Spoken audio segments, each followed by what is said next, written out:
Hello everybody. Today I'll talk about Jorge Serrano Elias.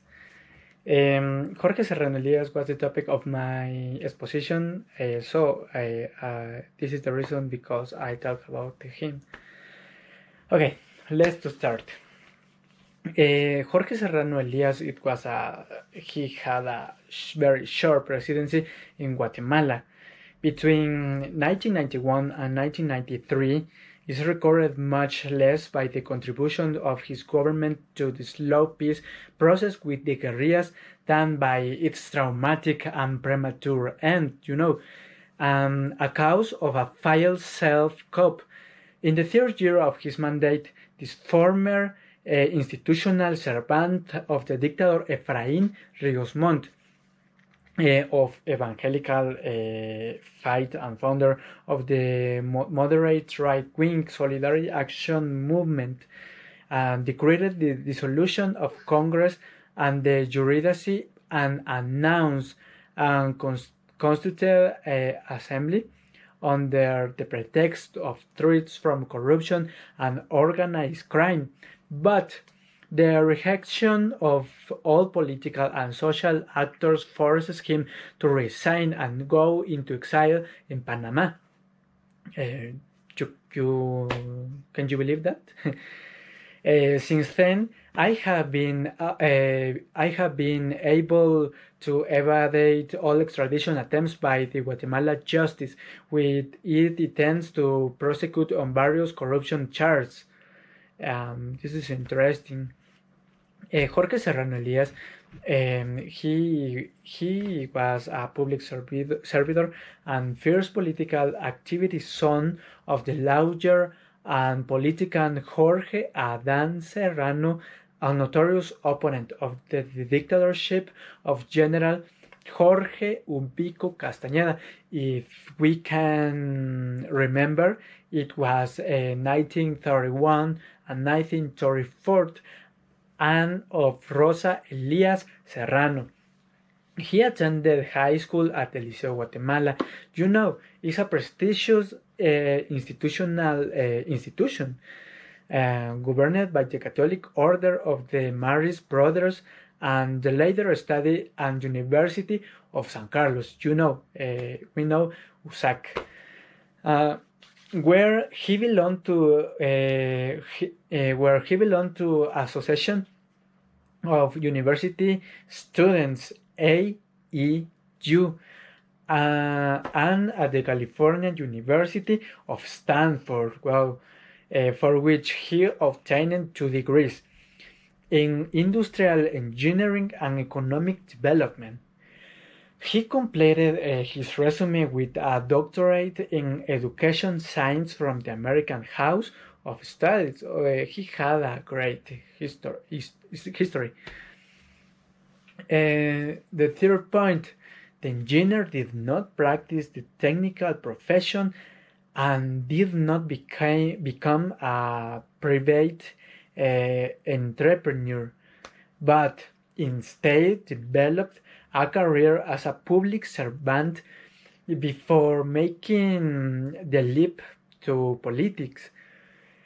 Being a member of the Christian Democracy DCG, we know this is the I know this like DCG. In 1976, when the great earthquake that devastated the country, he unveiled himself with a reconstruction plan in collaboration with several Protestant churches in the United States. The publication of a document of the miserable living condition of the indigenous population earned him the threats from far-right circles, and he had to go into exile to North American country, where he expanded his studies and from which he only returned after Jacob did career out in March 1982. by the general Efraín Ríos Montt, like him a convert to the political Protestant faith, who appointed him president of the Council of the State. Serrano played the role until the Ríos Tintista regime was overthrown in August 1983, after a long year of the dictatorial split in which human rights were violated on a scale never seen before in this country. Submerged in guerrilla subversion and state repression for years. I remember 2 decades in the cup of the General Oscar Humberto Mejía victories. Another point that I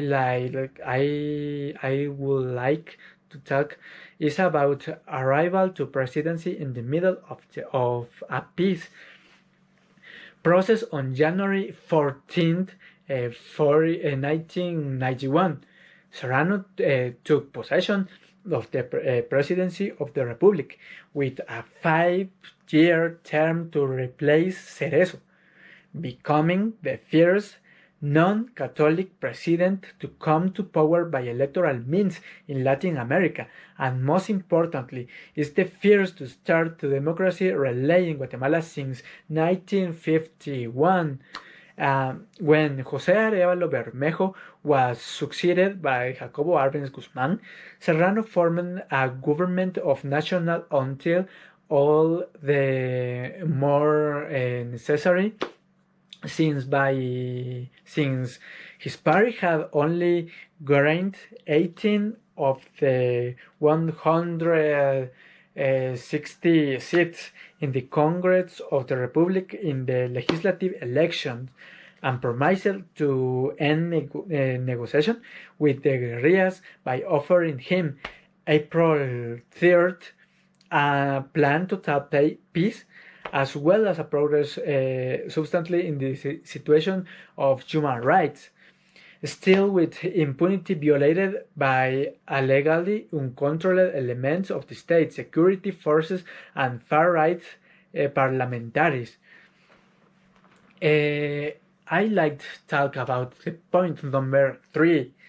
The point number 3 is the file 1993 self-co-opt down of 1993 international pressure in the case of the United States, very irritated by the collusion of military leaders with drug trafficking, resulting of suspension of military aid to Serrano to improve to the probable picture of the rights and freedoms of his government, plus parliamentary haggling over several of his government proposals, and created the state of frustration in a presidency who was always perceived by a public opinion as weak. Another analysis point to overly optimistic interpretation by the presidency of the level of popular confidence in his administration after obtaining a significant majority of a MAS, the mayoral election held on May in 276 municipalities.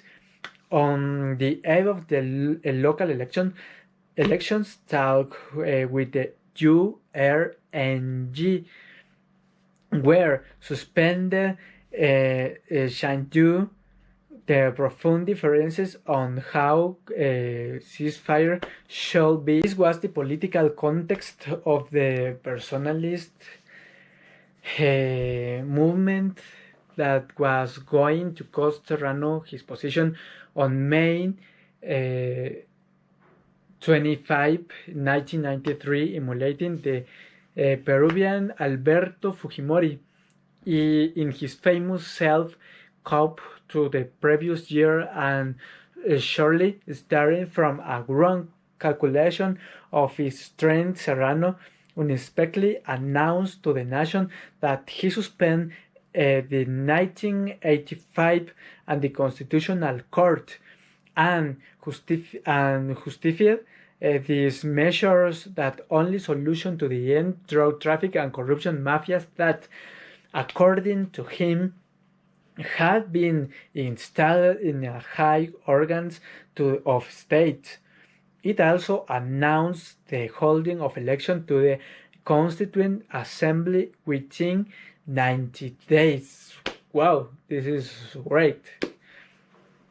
And the point number 4 that I would like to talk is about Jorge Serrano Elias is exiled in Panama and attempted persecution in Guatemala days. After arriving in El Salvador, Serrano moved to Panama, where the government of Guillermo Endara granted him political asylum. In the country of the isthmus, from the former president went on to carry out Kenya activity as a private entrepreneur, putting himself in charge of business such as the breeding of race horses, real estate investments, and the exploitation of a quarry, and he refrained from engaging in political activities or to make statements that compromise your asylum status. The last point is I would like about this caution, however, did not spare him the criminal actions taken against in Guatemala. On June 15, 1993, the Attorney General's office accused him of massive corruption, activating a long phase of procedural investigation that incorporate that case of violation of the Constitution. You can believe that this is very hard.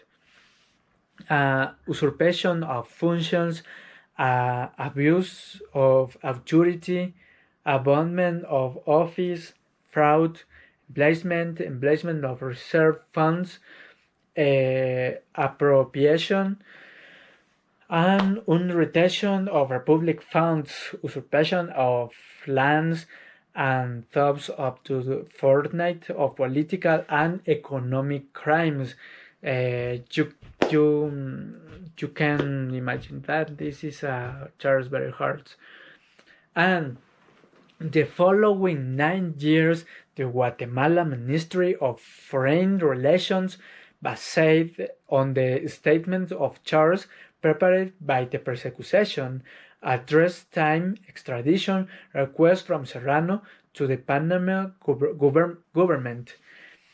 In 1993, I want almost finish my story. In 1993, 1994, and 1998, none of prospered that on June 4th, 2002, at the request of the Public Ministry and involving Interpol, the Fourth Criminal Court of First Instance issued an international order for the arrest and capture for the former president for the aforementioned economic crimes. It's very accusation, very hard, but how is the end of the history. Jorge Serrano Elias, he pretend Jorge Serrano Elias is a clean name. He want be a free man in Guatemala. Okay, this is my exposition. I really like to read more about history. It's important. We are students of University of Galileo, and we have the obligation of know how is the history of Guatemala. We are Guatemalan citizens, and it's important that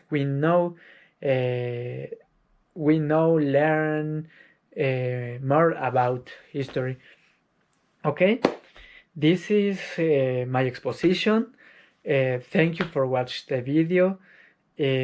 I'll talk. No, I would like to write a link in where I can, in which you can see with detail how a little more about Jorge Serrano Elias. I'll talk about only an introduction, and I'll talk about some history, but it's important that you can watch the video. I write the link, and thank you very much for watching the video. I hope that you like, and I wait a like. Thank you very much for watching the video, and stay at home in this quarantine. Thank you very much.